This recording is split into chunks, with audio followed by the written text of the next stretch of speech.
Well, some have criticized President Trump for highlighting hydroxychloroquine as an effective coronavirus treatment. Numerous medical professionals say that it's safe and effective. One America's John Hines has more on that from Washington. And I think a lot of people are perhaps wondering about this. It concerns this drug called hydroxychloroquine. And a lot of people are wondering why the studies, the necessary studies, haven't been done, these double-blind studies, with regard to hydroxychloroquine and a Z-Pak or zinc, and whether or not that is or is not effective in treating the COVID-19 virus. It's all been politicized. You've got to throw all of that out. The science is this. A randomized controlled trial is what you're referring to is normally what takes place over many, many years. That is not the appropriate tool to use here, nor is it the only tool to use. Okay, there's multiple ways to do clinical trials. So that is out the window. We don't have time for that. What we do have time for is proper prospective controlled trial, which has been done not only in France, but in other locations. That's where you, under the care of a real doctor, a real medical center, you control for all the variables, you're treating them the same way, and then you see what happens. That is not anecdotal, like a lot of these people are trying to say. Like Dr. Fauci uses the word anecdotal. That is far from anecdotal. That is a prospective controlled trial. We have those, and the drug works, okay? That's prospective controlled trial, you mean actually using the drug in real time on real patients as these cases come up? Yes.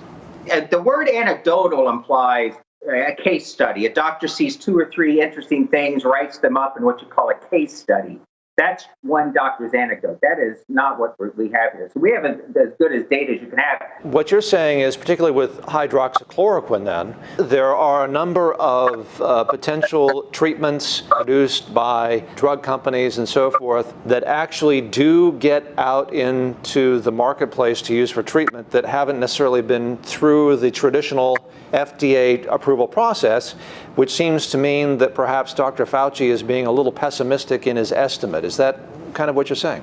Yeah, well, when Fauci uses words like anecdotal, and he's just flat out wrong. It's not pessimistic or optimistic. He's flat out wrong. He's not using the right terms. So the data is prospective, controlled, but not randomized. It's evidence-based. It's a level of evidence just as good, if not better, than many, many drugs that have already gone through the FDA process. Oh, by the way, the FDA did approve this. Oh, by the way, we don't need trials at all. Here's how it works. If a drug is on the market, we as medical professionals are allowed to use it any way we want. What is your thought on why this seems to be happening in New York? The incidence of COVID-19 seem to be particularly high in New York, in the New York, I guess, the tri-state area you call it.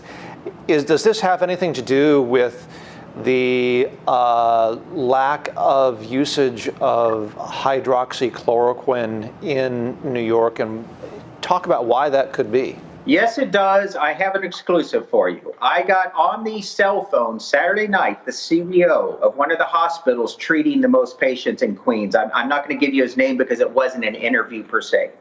I also spoke to a nurse at another one of these Queens hotspot hospitals. Because of Andrew Cuomo, because of the propaganda press trying to say, oh, it's unproven, there are doctors that do not want to prescribe hydroxychloroquine. When someone tests positive, they're sick, and they come to these hospitals, they're not getting medications at all in many cases. Now, in many cases they are. It's not a black or white, on and off. Some are. But I would wager a lot of money that every single patient that dies, like 1,000 a day, is dying because they weren't treated early.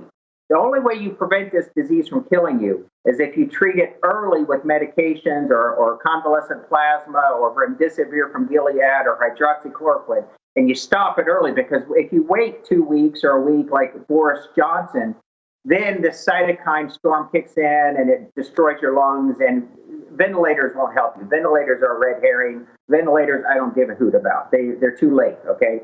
So I can tell you for a fact, I spoke to them, and I haven't seen anyone else in the media bothering to do this, that hydroxychloroquine is not being given uniformly. There should be a policy. If everyone tested positive, should be getting drug therapy of some sort. Thank you, Dr. Stephen Greer. It's a pleasure to talk to you on One America News. Thank you for bringing all this new information to our viewers, and stay safe. My pleasure. Thank you.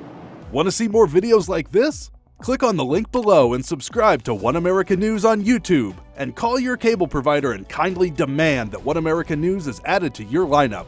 Call and subscribe today.